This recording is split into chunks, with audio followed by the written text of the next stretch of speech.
Thanks for that, Drew. So yeah, Zeek Muratovic here. A little bit about myself. Close to 20 years in the cybersecurity space, really focused on threat hunting, vulnerability management, incident response. I worked at Dell SecureWorks, Optiv, Accenture, Qualys, Splunk. So definitely been exposed to a lot of issues that analysts, engineers have experienced. Deploying product, hunting, making sure that all of our data is correct, assessing our incident posture, providing recommendations to our CISO, to our security team in terms of like what we should be fixing today. A new CIS advisory came out. How are we postured, right, to respond to that? I was really fortunate enough to work under some really, really great CISOs, and every Monday morning, it was like a military drill. So this thing came out today. What are we doing about it? Well, give me a week. I'll let you know. So this is why I absolutely love this product, as you will see in some of the demonstrations that I'll perform today. And I'll be presenting this from my lens, from where I come from, and how it would have been useful for me, because nothing has really changed. It's just the amount of incidents that we are getting to investigate on a daily basis, obviously, is drastically increased. So we need to be able to respond in the same fashion at machine speed as well. So this is what we're here to learn today, and go over this little demo that I have prepared for you guys. But the way I like to start these demos is how do you implement Crogl? First of all, as Drew mentioned, please download a free version. You'll find out how ridiculously easy this is to implement and install. My first day of Crogl, I installed this, connected to my Splunk instance within 10 minutes. I thought I was doing something wrong, but no, it was really that easy. I was running investigations, and I was just like, my God, this is epic. But when you install Crogl, the first thing you will select is the model that you want to use. So in this instance, I'm on Sonnet. You can change your model.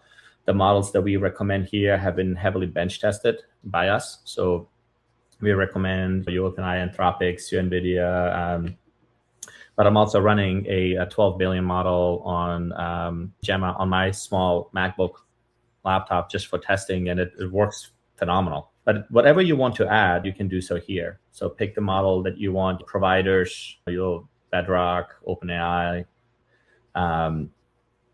Deep Infra, and then other for anything else you really want. And you can get going. So the second step, once we have completed that, is we want to create connections into our security tools. So here's some of the connections that I already have built in. And what's really cool about this is, think about I'm sure most of you have experienced integrations at some point in your life working in security, and you're always dependent on the vendor to give you the integration for the tool you just purchased, right? Again, what's really, really cool here is that for most of the tools, there are exceptions, but for most of your security tools, you can literally take the API documentation, dump it into Crogl. It's going to build a connector for you.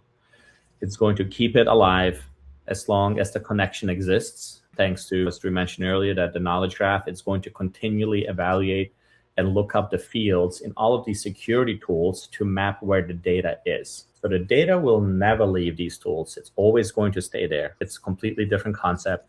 Before, you have to dump all your data into a place, data lake, syslog, whatever, your Splunk, your logarithms, name the tool, in order to be able to look through it, and then create regex in order to pull the correct data out, et cetera, et cetera. Very difficult to do. In my 5-6 years of Splunk, I have not run into one customer that had all of their data in one place. Cost issues are related, integration issues are related. Maintenance was just another thing. It's like you have to continue maintaining 20, 30, 40 different connectors conservatively, right? Because we have so many different tools and environments today, but we completely eliminate this in Crogl. Connect to any tool you want and fetch the information that you need during an investigation, and the results will be returned to you almost immediately. Yeah, let's jump into it. I've written a couple of investigations here just to have them in the background completed. But so you can start with something like, I'll run it for you so you see exactly what it looks like. Then we'll pivot over into a completed one while the other one is running. But I can start my day off many different ways. But let's say your first time, you just installed Crogl, you want to know what's going on. I can type something like, show me my connectors, and then list all critical security alerts that have been triggered in the last 24 hours and prioritize them for me for investigations, and give me a summary how the latest CISA advisories affect my security posture. Not the best prompt, done it kind of on purpose, but you can see like what Crogl will do. So the first thing that Crogl will do is it's going to invoke a skill.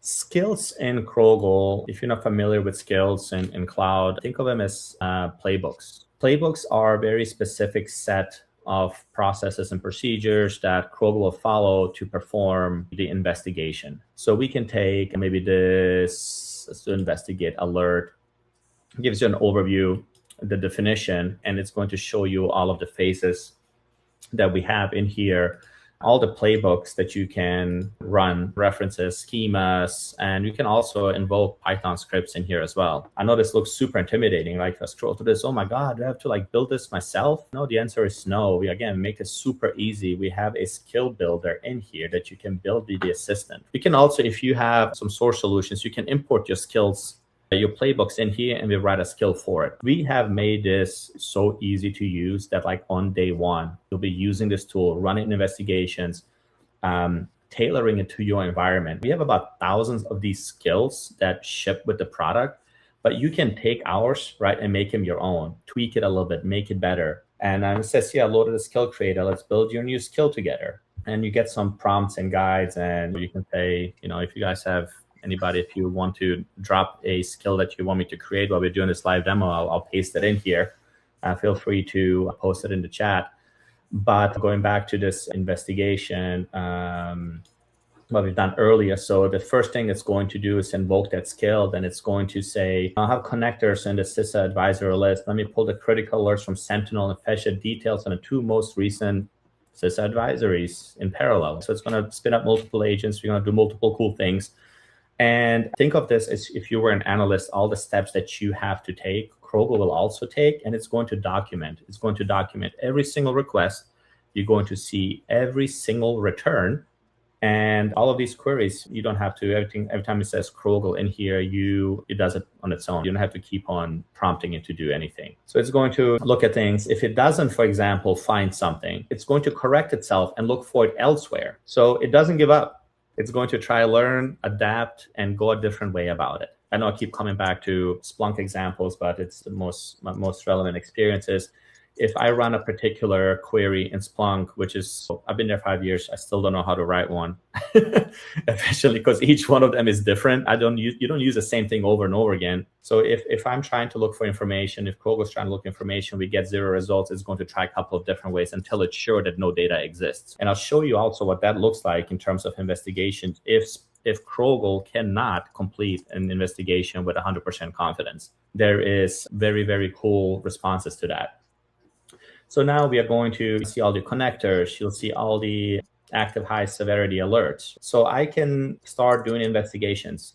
Everything I'm showing you right now, ad hoc, that I'm doing manually, this is fully automated in jobs. So you can run this on a daily basis, create your own process and flow. So if you're an analyst that starts your day at 8 a.m., you can run this job at 6 a.m. By the time you get to your desk, you'll have all of this information ready. You can start working with your team on remediations, and you can start implementing countermeasures into your environment much, much faster. Or maybe you want to automate that. Maybe you want to update a ticketing system or open up a ticket for the network guys to adjust the firewall rule. Sky's the limit. So you can get really, really creative here. So now that we have some incidents here, I'll go back into chats and show you what like an investigation looks like. I'll also run one of these, I think investigate, this one here. I asked it to investigate multi-stage incident on one endpoint.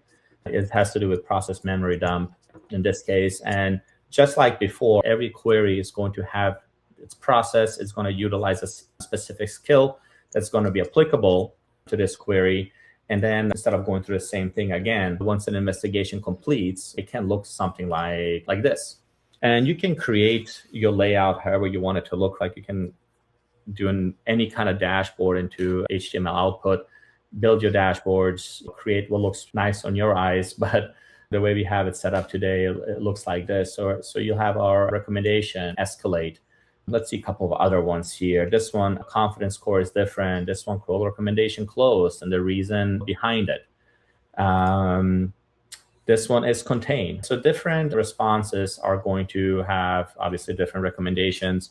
And we'd also say, if we don't have enough confidence, we'll say, throw a human in the loop, look into this because we did not have enough information. I'll show you what that looks like. But here you'll see the overview, the recommendation, your summary, who, when, why, how, where, what, recommended actions, things you need to do right away.